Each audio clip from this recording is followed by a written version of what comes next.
মানুষ জীবন প্রাপ্ত হয়ে চরম থাকার পর অনেকে সাধু সঙ্গে আসে না, ভাগবত পাঠে বসে না, আর ও কুকুর হয়ে দেখ তাড়িয়ে দিচ্ছিস এরপরও যাচ্ছে না, থাক না। কুকুরটাও পাশে বসে ভাগবত শ্রবণ করে। এইভাবে প্রথম ঘটনাটি ঘটছে। একদিন পাঠ শেষ হলো, শ্রোতা যারা এক এক করে নিজ নিজ বাড়ি যেতে শুরু করছে। আঙ্গিনা ফাঁকা হয়ে গেল। বাবাজি মহারাজ তাকিয়ে দেখছেন সবাই চলে গেল, কুকুরটা বসে আছে, শুয়ে আছে। বাবাজি মহারাজ কুকুরটার মাথায় হাত দিয়ে বললেন, রাধারমণ দাস বাবাজি, কিরে সবাই যার জির বাড়ি ফিরে গেল, তুই যাবি না? রাধারমণ দাস বাবাজি দেখবে ভজনী দায় গৌর রাধে শ্যাম জপ হরে কৃষ্ণ হরে রাম, এই কীর্তন তারা মন্দিরে করে। ওরে সবাই যার জির বাড়ি ফিরে গেল, তুই যাবি না? তুই কবে যাবি? কুকুরটা বাবাজি মহারাজের চোখের দিকে তাকাচ্ছে আর টল টল করে চোখ বেয়ে জল চড়ছে। কুকুরটা কথা বলতে পারছে না, কিন্তু বাবাকে যেন বুঝাচ্ছে, বাবা কতকাল কত জনই পরিভ্রমণ করেছি, আসল বাড়ি যাওয়ার সুযোগ তো আর হলো না। এই ভাগবত পানে এসে একটু লুটুপুটি খাচ্ছি, কৃপা করে আমার নিজের ঠিকানায় আমায় পাঠিয়ে দাও। কুকুরটার চোখ বেয়ে চড়চড় করে জল চড়ছে। বাবাজি মহারাজ আলতু করে মাথার মাঝে হাত বুলিয়ে দিচ্ছে, ধরে সন্ধ্যা যে ঘনিয়ে এলো, সবাই যার বাড়ি চলে গেল, তুই যাবি না? কুকুরটা বাবাজির চরণে একটু লুটুপুটি খাচ্ছে। বাবাজি মহারাজ চোখ বন্ধ করলেন কিছুটা সময়ের জন্য, তারপর আবার তাকালেন, দেখেন কুকুরটা শুয়ে আছে, কথা বলছে না। একটু আগে মাথাটা তুলছিল, কাঁদছিল, কিন্তু এখন আর মাথাও তুলছে না। বাবাজি মহারাজ কুকুরটাকে একটু ধাক্কা দিলেন, দেখলেন কুকুরটা চলবে আর জল পড়ছে না, শ্বাসও হইছে না, মুখ দিয়ে কথাও নেই, নড়ছেও না। বাবাজির আর বুঝার বাকি রইল না। ভাগবত পাঠের আসরে কুকুরটা অনন্তকালের জন্য নিজের ঠিকানায় পৌঁছে গেছে। অনন্ত জনমের দুর্বাসনা ত্যাগ করে নিত্য আনন্দ নিকেতনে নিজ হাতে গমন করেছে কুকুরটা। রাধারমণ দাস বাবাজি মহারাজ কুকুরটাকে বুকে জড়িয়ে ধরে কেঁদে কেঁদে সেদিন বলেছিলেন, ওরে তোর কত সৌভাগ্য, এই ধামে ভাগবতের আসরে ভাগবতের কথা শ্রবণ করতে করতে নয়নের জলে তুই নিজের বাড়িতে ফিরে গেলে, নিজের ঠিকানায় ফিরে গেলে। ওরে আমরা যে পরের বাড়ি পরের জমিতে ঘর বানিয়ে পড়ে আছি রে, আমরা কবে নিজের বাড়ির দিকে যাত্রা করবো? আমরা কবে নিজের বাড়ির দিকে যাত্রা করবো? তোর তো কত সৌভাগ্য রে, তুই আমায় কৃপা করে যা, চিরেই যেন এই দেহ ছেড়ে নিজের বাড়ির দিকে যাত্রা করতে পারি। কুকুরটাকে বুকে জড়িয়ে ধরে অজুর ধারায় রাধারমণ দাস বাবাজি কান্না করেছিলেন। সেদিন নিজের হাতে কুকুরটাকে সমাধি দিয়েছিলেন। কুকুরের আবার শ্রাদ্ধ হইল। রাস্তায় বেওয়ারিশ কত কুকুর মরে থাকে, কে কার সংবাদ নেয়? কিন্তু মহতের কৃপা হলে দেখো কিনা হয়, সাধুর সান্নিধ্য পেলে কি হয়, সঙ্গ কৃপায় কি প্রাপ্তি হয়। কুকুরটার সমাধি নিজের হাতে দিলেন বাবা। নবদ্বীপে আপনারা যারা গিয়েছেন দেখবেন, সমাজ বাড়ি গেলে একটা চিত্রপট আছে, কুকুরের বৈষ্ণব সেবা দিয়েছিলেন রাধারমণ দাস বাবাজি মহারাজ। রাধারমণের গঞ্জারা তারা জানেন, বৈষ্ণব সেবায় সেবকদের বলছেন রান্নার আয়োজন করো। নবদ্বীপের লোক বলছে বাবাজির মাথাটা গেছে, কুকুরের আবার বৈষ্ণব সেবা হয়। রান্না হলো, মধ্যাহ্নকালীন সময়ে ভোগ লাগলো।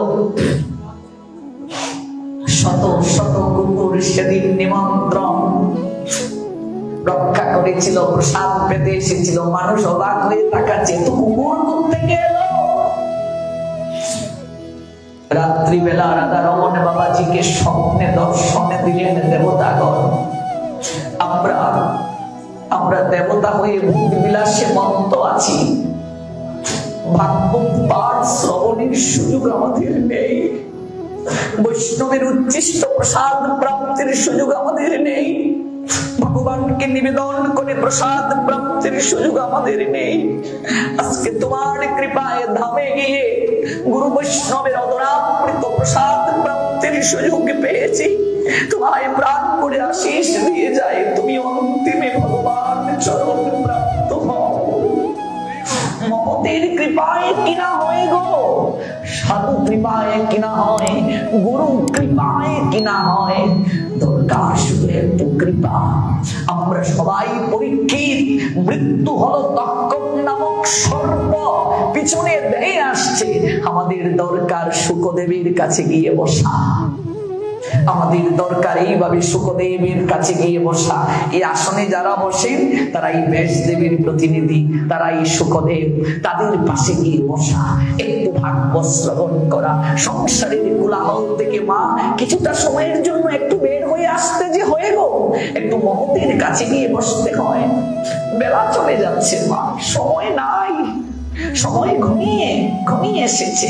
বিদায়ের বেলা কবে যে আসবে, কবে যে বিদায়ের ঘন্টা বাজবে কেউ জানি না।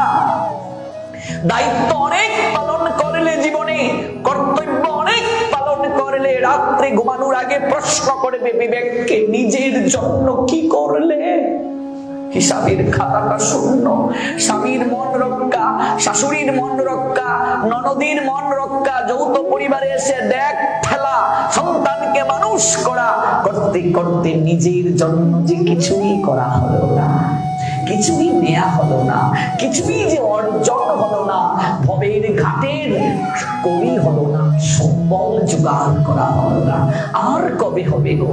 আর কবে মহাপ্রসাদ প্রাপ্তির সুযোগ হবে? আর কবে জপমালা নেব? বয়স যে হয়ে গেল, এখনো ব্যবসায় মত্ত, এখনো চাকরি নিয়ে ব্যস্ত। এগুলোর পাশাপাশি একটু সময় রাখতে হবে নিজের জন্য, নিজের আত্মতৃপ্তির জন্য, নিজের কল্যাণের জন্য। গুরু বৈষ্ণব পাশে গিয়ে বসতে হবে, একটু ভাগবতের নৈকট্যে গিয়ে সকল কিছুকে কিছুটা সময়ের জন্য দূরে ঠেলে দিয়ে বসতে হবে।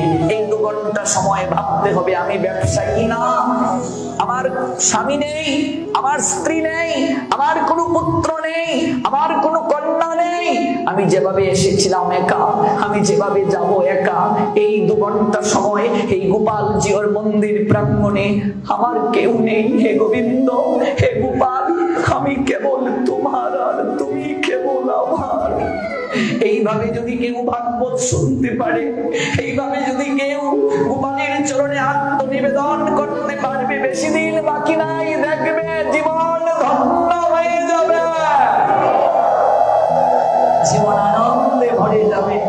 তুমি কেমন করে দান করো হে গুণী, আমি অবাক হয়ে শুনি, জীবন ধন্য হবে। এজন্যই প্রয়োজন গুরুদেবের আদেশ মানা, সম্পর্কটা খুবই দরকার। চরণ জড়িয়ে ধরে কান্না করছেন গোবিন্দ দাস। ঈশ্বর পরিমা যে প্রসঙ্গ থেকে এত দূর গেলাম, তিনি বলছেন, গোবিন্দ, আমি তো অনেক দায়িত্ব পালন করলাম রে, সমাজের, সংসারের, জগৎ জীবের কল্যাণ করেছি, এবার আমার আকাশ নেই। আমি নিত্য আনন্দ ধামে গিয়ে নিত্য সেবায় রত থাকতে চাই, কিন্তু আমি কাকে নিয়ে থাকবো? গুরুদেব, আমার কি হবে? আমার যে আর কেউ রইল না, আমার কি হবে? যা, এই নীলাচলে যিনি শ্রীকৃষ্ণ চৈতন্য মহাপ্রভু, জগৎ জীব যাকে জানে, যে জগন্নাথ মিশ্রের তনয় নিমাই, জানিস না তোরা, সে স্বয়ং ভগবান কৃষ্ণ। জগৎকে কৃপা করার জন্য সে এলো। আমি দেবরাকার পর আমার সব কার্য করে তুই নীলাচলে চলে যাবি, নীলাচলে গিয়ে তুই সেবা করবি শ্রীকৃষ্ণ চৈতন্য মহাপ্রভু। ওরে ওরে স্বয়ং ভগবান যে আমার শিষ্য হয়ে আমায় ভগবানের সেবা থেকে বঞ্চিত করে গেল রে। আমি তোর হৃদয়ে প্রকাশিত হয়ে আমার চিরদিনের যে অতৃপ্ততা রয়ে গেছে, সেবার অতৃপ্ততা তোর চিত্তে প্রকাশিত হয়ে আমি সেই অতৃপ্ততাকে ঘুচাবো। আমি তোর মাঝে প্রকাশিত হয়ে সেবার অধিকার প্রাপ্ত হব। ঈশ্বর পুরীপাদ সদামে চলে গেলেন। গোবিন্দ দাস গুরুদেবের শেষকৃত্য সমাপন করে নীলাচলের দিকে ছুটলেন। গিয়ে শ্রীকৃষ্ণ চৈতন্য মহাপ্রভুকে প্রণাম নিবেদন করলেন। কে কে আপনি? আমি গোবিন্দ দাস, আমি ঈশ্বর পুরীপাদের অঙ্গ সেবক ছিলাম। সঙ্গে সঙ্গে মহাপ্রভু প্রণাম দিলেন। আহা, গুরুদেবের সেবক, গুরুদেবের মতোই পূজনীয়, আপনি আমায় প্রণাম দেবেন না। আমি আপনার বৃত্ত হওয়ার জন্য এসেছি, চাকর হওয়ার জন্য এসেছি। শ্রী বিষ্ণু গুরুদেবের সেবক, সে তো পূজনীয়, সে তো বন্ধনীয়, সে কি করে আমার সেবক হতে পারে? না না না, আমি আপনাকে সেবক রূপে গ্রহণ করতে পারবো না। কিন্তু গুরুদেবের যে এটাই শেষ ইচ্ছে ছিল, গুরুদেব যে দেহ রেখেছেন। কথাটা শোনার সঙ্গে সঙ্গে শ্রীকৃষ্ণ চৈতন্য মহাপ্রভু অযুত দ্বারায় কাঁদলেন, লজ্জিত হলেন। গুরুদেব সদামে চলে গিয়েছেন। এটাই গুরুদেবের শেষ ইচ্ছে, আমি যেন আপনার সেবা করি, আমি যেন আপনার সেবায় রত হই। ফিরিয়ে দিলেন শ্রীমান মহাপ্রভু গোবিন্দ দাসকে। কিন্তু গুরুদেবের আজ্ঞাটাই সর্বশ্রেষ্ঠ, সর্বপরিণামযোগ্য, তাই বাধ্য হয়ে তাকে গ্রহণ করতে হলো। গোবিন্দ দাস অনুমতি পেয়ে গেলেন, পর সেবার অনুমতি। নববিধা ভক্তির মাঝে একটি হলো পর সেবা, শ্রবণ কীর্তন স্বর্ণবন্দন পাদ সেবন দাস্যদে পূজন সখী জন আত্মনিবেদন গোবিন্দ দাস অভিলাষরে। গোবিন্দ দাসের অভিলাষটা কি? চরণ সেবা। চরণ সেবা করার অভিলাষ শুধু এই জন্মে নয়, প্রতিটা জন্মে জন্মে যেন সেই সেবায় রত থাকতে পারি, সেই সেবায় মনোনিবেশ করতে চাই। এই জন্য আমরা বুগাড় অতিথি কীর্তন করে থাকি শ্রী গোবিন্দ দাস করে পাদ সম্মান।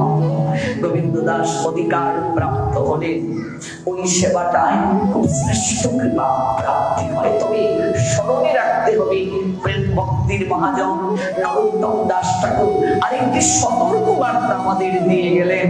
বন্ধ ওই সাবধান মতে গুরুদেবের সেবা যখন আমরা করব, তখন সতর্ক থাকতে হবে যেন অপরাধ না হয়। বন্ধ ওই সাবধান মতে